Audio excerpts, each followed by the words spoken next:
Can anyone tell me what I'm looking at here?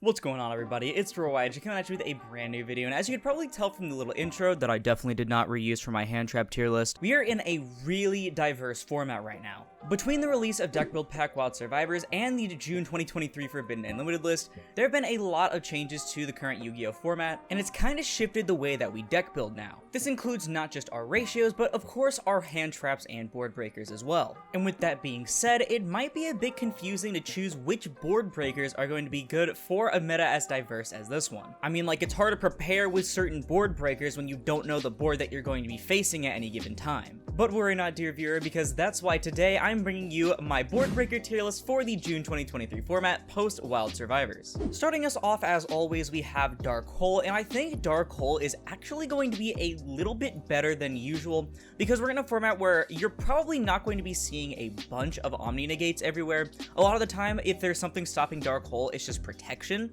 or worst case scenario, your opponent has a card that floats if it's destroyed.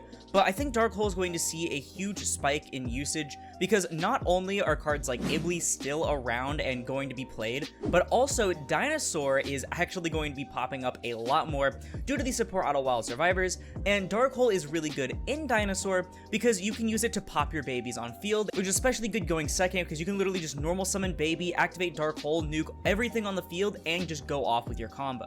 Coming up next, we have Dark Ruler no more, and I actually think that Dark Ruler is going to be one of the better board breakers you can play right now.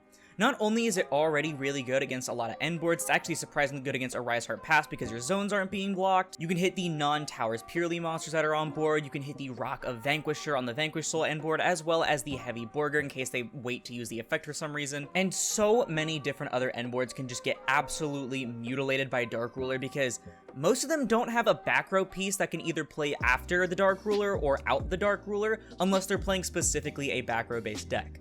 And so I think Dark Ruler is going to be a huge staple, if not just in the side, maybe even in the main, because it's just so diverse when it comes to the amount of decks that it can hit, and a lot of people just aren't really going to have preparations for it. Coming up next, we have Forbidden Droplet, and guys, I'm actually going to put Droplet back into the blowout category. So yeah, I cannot remember the last time I've had Droplet in the blowout category, and that's because Kshatri-La, Rise Heart, and Dimension Shifter are just really big nuisances for the card because you can't activate it under either of them.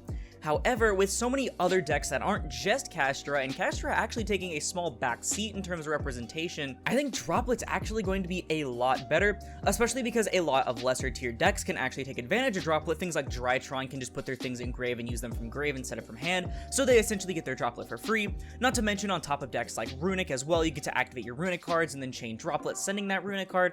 A lot of decks just get free value out of the Droplet, and it can hit a lot of decks either going second or even going first, because you can set it face down like a disruption. It's got a lot of versatility and works just about against any deck that isn't specifically Kshatri-La, and so I think putting it in the blowout category is fine. Next up, we have Evenly Match, and Evenly, as always, continues to be one of the best board breakers in the entire game. It took a little bit of a backseat last format because of decks like Super Heavy and also just Kshatri-La sitting on a Rise Heart and then Purely sitting on just the towers. They would either have a defined thing to keep or they would just negate the Evenly outright. But I think, again, similar to Dark Hole, we're entering a format where a lot of people aren't really going to have a negate for the Evenly Matched, and if they do, you can easily bait it with another card or hit the entire end board with something like Dark Ruler first, and a lot of decks just can't really come back after an Evenly, especially if you're playing a deck with a really good resource game, or if you're playing a deck that has a huge combo. You Evenly them, get rid of everything on their board, set up your own unbreakable board, and if your opponent doesn't have an Evenly,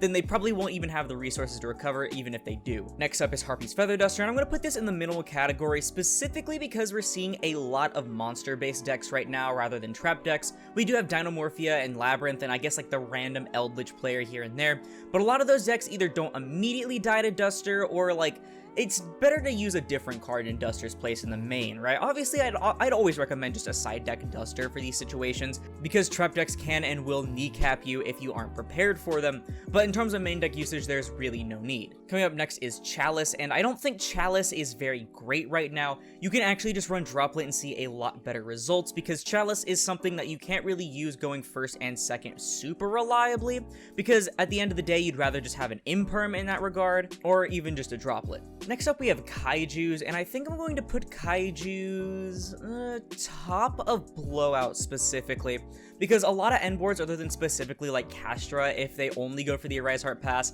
are going to end on more than one monster, because, you know, Purely doesn't have super reliable access to their Noir anymore, not to mention, of course, the entire host of rogue decks that are going to be ending on a lot of different bodies on board. I honestly think it'd be better to play something like Lava Golem, which I'm going to put in the busted category right now, because Lava Golem, yeah, you do lose your normal summon, however, a lot of decks don't really care too much about that, not to mention, you can easily have it burn your opponent for time and standby phase or for game in case you dealt damage of some other way, and you're overall just outing more things on board, even if Kaijus do have a little bit other applications. Next up is Imperm, and I think Imperm is a really good hand trap right now. As a board breaker, it's not really the best. The main thing about Imperm to watch out for is Vanquish Soul is a really highly represented deck right now, and they have like 3 different things that protect their things from Imperm, so you're kind of going to want to watch out in that regard. In fact, just because it's a little bit unreliable in terms of what you're going to be hitting, you're not exactly sure what you'll be saving your Imperm for if you'd rather use it as a hand trap or not,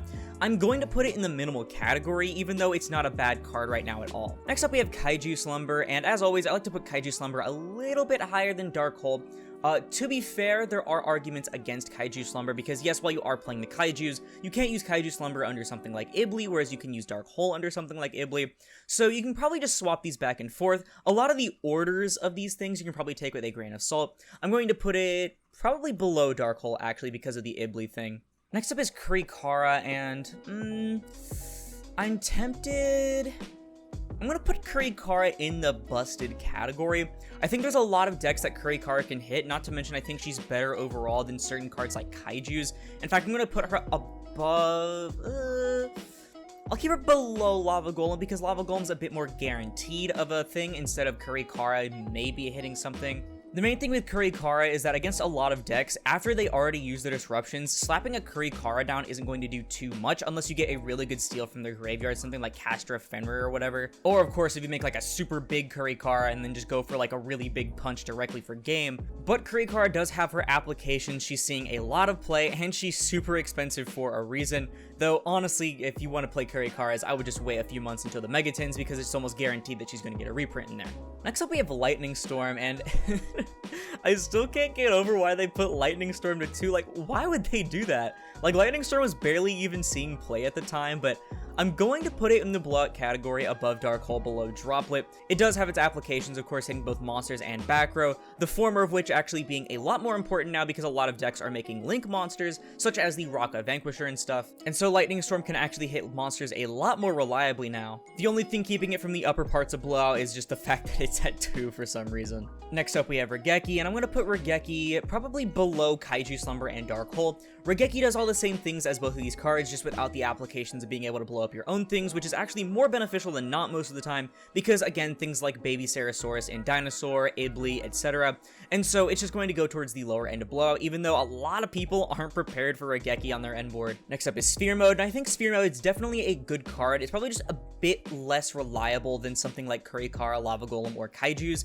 3 or more things on the end board isn't going to be super duper common in my opinion, and if it is, I mean, at that point you have to see the Sphere Mode. But I also just like Lava Golem over Sphere Mode anyway, because I'd rather try to play through one of those negates than not being able to swing at or target the Sphere Mode at all. Next up is Super Poly, and I'm going to put Super Poly in the top of minimal, because while I think Super Poly can probably hit a lot of things right now, it's a bit of a mixed bag, because especially if you're trying to main deck Super Poly, there's a big problem in that you don't know what you're going against. So, oh, is my Mud Dragon going to be live? Oh, is my Garura going to be live? And so if you want to side it in certain builds like Dinosaur, Branded, etc., be my guest, but I don't think it's the most reliable one you could play right now. Next up on our list, we have Triple Tactics Talent, and I'm actually going to put this in the busted category. I think right now, while both hand traps and board breakers are pretty important, probably equally so now that I think about it, I think engine is the most important thing right now, and what better way to dig for engine than to just get a free draw 2 after your opponent hits you with a hand trap. Even ignoring this, being able to steal a monster or even rip a card from the opponent's hand if you played through that hand trap properly anyway, Triple Tactics talent has so many different applications, not to mention if you want to play it with Thrust in combination with things like Evenly or Dark Ruler right now. I think all of these cards in combination with each other are extremely potent, and I think Triple T is one of the best cards you could play right now. Next up is Ultimate Slayer, and Ultimate Slayer is going into the Bro category as always, not just because of a Rise Heart and Dimension Shifter and stuff right now, but also just there's not really many decks that want to play Slayer. Again, things like Flunder, they're already playing Shifter anyway, by the way, so it's probably going to turn off their own Slayer. But Flunder and then like Drytron are the two main decks that really want to play it. Maybe you can make an argument for Dinosaur as well, though they'd probably rather just play some actual toolbox pieces rather than Ultimate Slayer targets, and they just use Dark Ruler or Evenly and something instead. Next up is Underworld Goddess, and I think Underworld Goddess is fine. It's just not super relevant, really. Again, with Noir not being the main endboard piece for Purely much anymore unless they go specifically for the leap and they have a really good hand, you're not really going to have too many good targets to go for Underworld Goddess. And then like Castra, yeah, the Arise Heart's probably just going to out all the things that you're using to go into the Underworld Goddess, or you're just going to have to play through the macro anyway, and by the time you use all those resources to out it, it's not really going to be too relevant. Next up, we have Zeus, and I love Zeus. Zeus, I think, is a super powerful card right now. The only reason it's not going into Busted is because only certain decks can play Zeus, and then also you gotta watch out for cards like the Dark Ruler or the Kaijus or things like that, or even Kurikara if you have a multiple use Zeus, because they are going to be incredibly common and they can completely out your Zeus play. Next up, we have both of the book cards, Eclipse and Lunar Eclipse, and I think these cards are absolutely fine. The main issue with the books is that they're not really hitting things as much as they were back during, like, Castra format specifically. Like, yeah, you can hit the Arise Heart now, or, like, some of the things on the Purely or Branded end board, but it's not really going to help you too much, or in that case, you could have just had something else like a Kaiju. And finally, Enemy Controller. Just like the last list, I don't think Enemy Controller is going to really be doing very much. There's just so many other better cards you can play, especially when it comes to stealing a monster. Just play Triple T, y'all. And with that out of the way, that's going to do it for my Board Breaker tier list for the June 2023 format. I think, honestly, there are a lot of board breakers you can play right now, as you can probably tell just by looking at the list. And in a format as diverse as this, you're gonna have to have knowledge on all these different board breakers, because some decks play a lot better with certain board breakers as opposed to others. For example, I'd rather play Lava Golem in Bird Up than like a different deck, because Bird Up doesn't need the normal summon, and Lava Golem also serves as a big body I can crash my recitals into in order to push for game. Be sure to let me know your favorite board breaker in the comments below, though, because that's going to do it for the video. If you like it, please sure to leave a like, as I'll split this video and the channel into decremented. And if you like this content and also you like it like the rest of my tier list, then perhaps consider subscribing, because we're going to 5,000 subscribers by the end of 2023. Not to mention it supports the channel more than anything else, and it's absolutely free. Also, if you want to support me financially while also getting some awesome TCG merchandise in the process, check out Tapio cards in the link down below. Use code Aurora5 at checkout for 5% off your purchase and to support me directly. But once again, thank you all so much for watching, and I'll see you in the next one. This is Aurora, signing off.